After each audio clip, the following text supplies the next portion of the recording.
kalau kalian ngedenger notif sosmed atau aplikasi chat, respon kalian itu apa sih? Langsung ngechat atau ngebiarin aja? Apalagi notifnya itu muncul pas kalian lagi ngerjain tugas atau ngerjain sesuatu. Kira-kira kalian itu termasuk orang-orang yang tetap fokus ngerjain atau malah tergoda buat ngecek sih?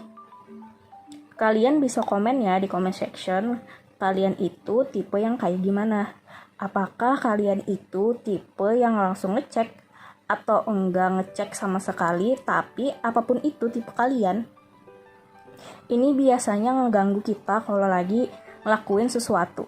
Tiba-tiba ada notif, misal pas kalian lagi belajar, tiba-tiba ada notif nge-like foto di Instagram atau teman kalian ngetak dan mention sesuatu ke kalian. Niatnya sih cuma ngecek doang nih ya. Ya ngebalasin dulu lah gitu, biar gak dianggurin, malah keterusan main sampai kita gak sadar. Nih udah sejam aja, malah kita udah berjam-jam. Nah keasikan scrolling, tugas belum selesai, tapi waktunya habis buat main sosmed. Nah, kalau kalian punya pengalaman kayak gitu juga, pengalaman di mana kalian suka menunda-nunda entah itu karena distraksi notif atau karena distraksi apapun ya, maka kalian ada di video yang tepat.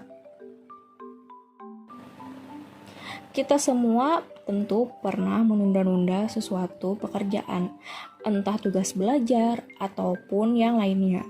Namun apabila terlalu sering bisa jadi ini adalah prokrastinasi. Prokrastinasi ini adalah tindakan menunda-nunda sesuatu yang harus dilakukan. Seringkali sesuatu ini menimbulkan perasaan negatif atau tidak menyenangkan. Ternyata dalam ranah pendidikan kita juga mempunyai prokrastinasi akademik. Nah, prokrastinasi akademik ini adalah sebagai kecenderungan menunda untuk memulai atau menyelesaikan tugas akademik yang disebabkan oleh pikiran yang irasional. Banyak siswa yang hanya berniat untuk menyelesaikan tugas-tugas dalam jangka waktu yang ditentukan, tapi mereka itu tidak memiliki motivasi untuk memulai.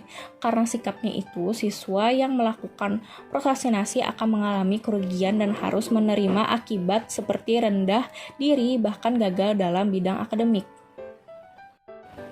Teori behavioristik itu menganggap bahwa perilaku prokrastinasi akademik ini muncul akibat dari proses pembelajaran, adanya objek lain yang memberikan reward lebih menyenangkan.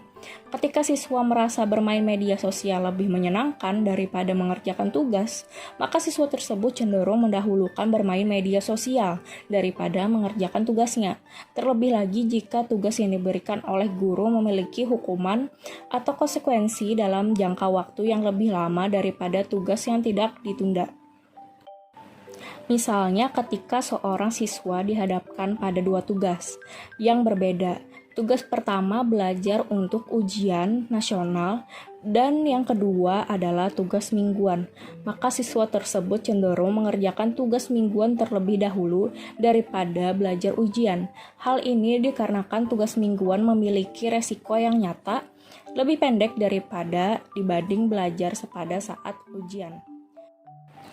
Indikator prokrastinasi akademik yaitu kesenjangan waktu antara rencana dan kinerja aktual sebesar 62,5% yang bisa dikategorikan cukup. Artinya seseorang biasanya merencanakan waktu untuk mengerjakan sesuatu, akan tetapi pada waktunya tiba mereka tidak juga melakukan tugas yang telah direncanakan sendiri. Seseorang yang melakukan penundaan menunjukkan bahwa dia tidak mampu mengelola waktu dengan bijak. Hal ini menyatakan ketidakpastian prioritas, tujuan, dan objektivitas sang pelaku.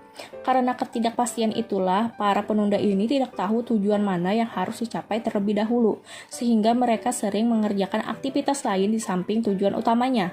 Hal itu membuat tidak fokus dalam menyelesaikan tugas yang akhirnya dapat membuat pekerjaan menjadi berantakan dan tidak dapat selesai tepat pada waktu yang telah ditentukan.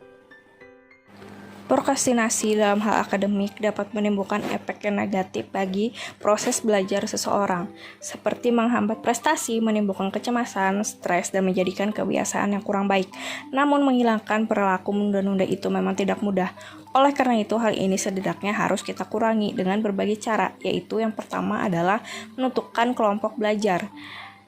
Nah, di sini kita bisa memiliki sebuah kelompok belajar. Seseorang bisa bertanya dan berdiskusi pada teman lainnya. Mendiskusikan kesulitan dengan teman bisa menambah wawasan kalian agar tidak stuck yang pada akhirnya menunda pekerjaan.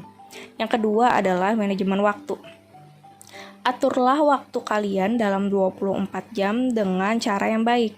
Misalnya, beberapa jam waktu belajar, beberapa jam waktu bermain, beberapa jam waktu tidur, dan kapan saatnya kalian harus memberi reward untuk diri kalian sendiri.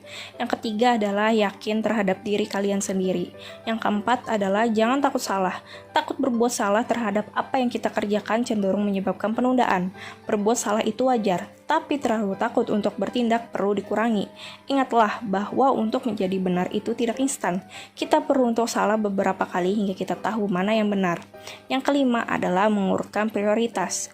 Nah, di sini kita bisa menggunakan catatan dan catatlah setiap kegiatan penting yang harus kalian lakukan setiap harinya. Kemudian berilah urutan dari yang terpenting hingga yang tidak terlalu terpenting. Yang keenam adalah membuat rincian pekerjaan.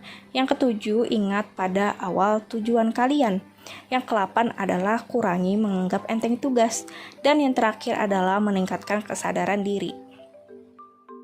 Gimana? Apa kalian udah mengetahui persoalan seputar pengaruh media sosial terhadap prokrastinasi akademik siswa? Terima kasih pada Sobat Daring karena udah menonton sampai habis. Sampai ketemu di pembahasan selanjutnya. Terima kasih.